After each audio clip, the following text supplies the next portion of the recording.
వీరులకు వీరులకు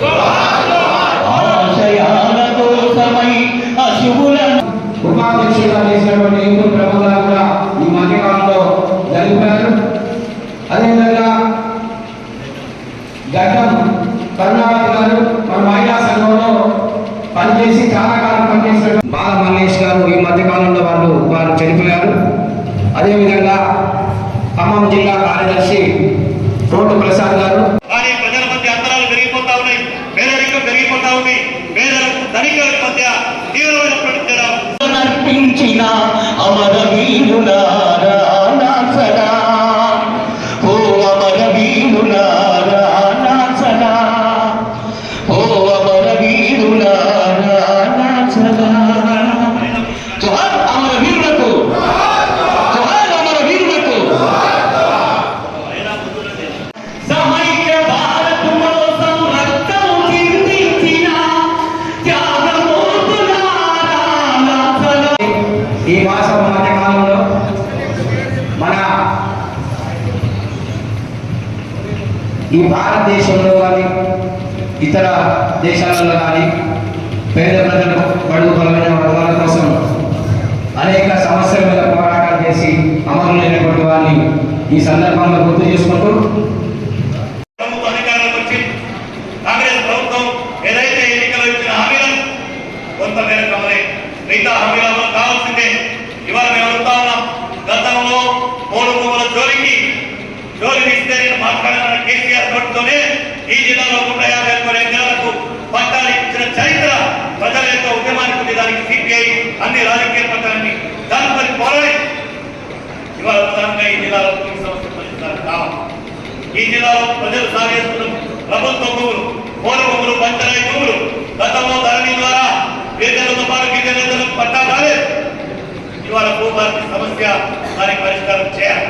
అదేవిధంగా ఇవాళ ఇల్లందు ప్రాంతం తీవ్రమైనటువంటి నిర్లక్ష్యానికి గురై తెలంగాణ వస్తే ఇల్లందు ముందుకు సాగుతుందని పోరాడినటువంటి ప్రాంతం.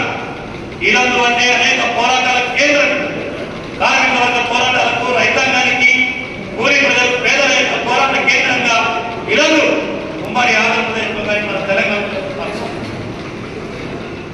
ఈ మట్టిలోనే తీవ్రమైనటువంటి ప్రతిఘటన. కానీ ఈ ప్రాంతానికి అన్యాయం జరిగి సింగరేణి బొగ్గు గుర్తింపు కేంద్రంగా ఉన్న ఇల్లందులో ఇవాళ ఉపాధి అవకాశాలు లేవు.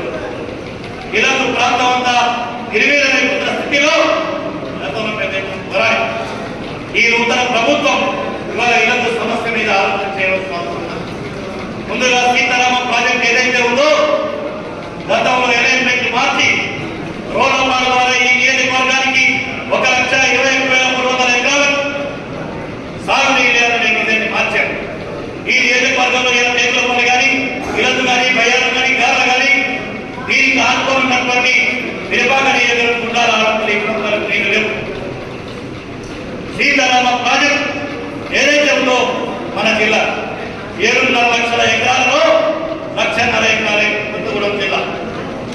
ఇవాళ ఒక ఇల్లందే కాదు, ఆదివాసీ ఏజెన్సీ వెనుకబడినటువంటి ఈ జిల్లాకు అన్యాయం సాగుతా ఉందని గత 5 ఏళ్ళుగా పోరాడుతూ ఉన్నాం. అది తిరుపాకైనా, ఇల్లందైనా, కొత్తగూడెమైనా, అడ్డమైనా పద అన్యాయం జరుగుతాం. ముఖ్యమంత్రి గారు ఇరిగేషన్ మంత్రి వచ్చినారు. సిపిఐ రాష్ట్ర కార్యదర్శి శాసనసభ్యులు సాంస్కృతిక వారు దృష్టికి తీస్తే ఇవాళ 1000 కోట్ల రూపాయలు డిస్ట్రిబ్యూటరీ కెనాల్స్ మంజూరు చేశారు. కానీ ఇల్లందు ప్రాంతానికి ఏదైతే ఉందో రోడ్లపాడు రిజర్వాయర్ని పని చేయడం ద్వారా పాత అలైన్మెంట్ ప్రకారం ఈ 1,20,000 ఎకరాలకు సాగుని అందించాల్సిందే. నీళ్లు ఇక్కడివి, పోయినటువంటి భూములు ఇక్కడి, ఇసుక కరెంట్ మొత్తం ఈ ప్రాంతం. ఇక్కడ నీళ్ళు ఇచ్చిన తర్వాత బయటకు తీసుకెళ్ళమనేటువంటి అంశం ఏదైతే ఉందో సిపిఐ ఈ సమస్యను అసెంబ్లీలో తీసుకెళ్ళి కానీ 4 రోజుల్లో ఈ సమస్యను పోరాటం. ఇవాళ ఇల్లందు మొత్తం కూడా నిర్వాసితుల ప్రాంతమే.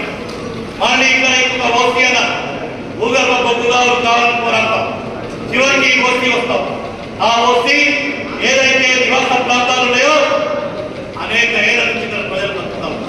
వారికి ఆధార్ ప్యాకేజ్ ఇయ్యం, ఇంటికి ఇల్లు ఇయ్యం, స్థలం ఏమంటే సాధ్యం కాదు. ఇల్లందు పట్టణ మహాసభ ద్వారా మేము తీర్మానం కూడా చేసుకోబోతా ఉన్నాం. ఖచ్చితంగా ఎక్కడైతే ఓపెన్ కాస్ట్ వస్తా ఉందో ఆ ఓపెన్ కాస్ట్ ప్రభావిత ప్రాంతం ప్రాంతంలో నివాసం ఉంటున్న వాళ్ళు కోటల్లో ఉంటారా, ప్రైవేట్లో సంబంధం లేదు. వాళ్ళందరికీ ఆర్ఆర్ ప్యాకేజీ ఇవ్వాలి, ఇంటి స్థలం ఇవ్వాలి, వాళ్ళకి ఇల్లు కట్టించాలి. రానున్న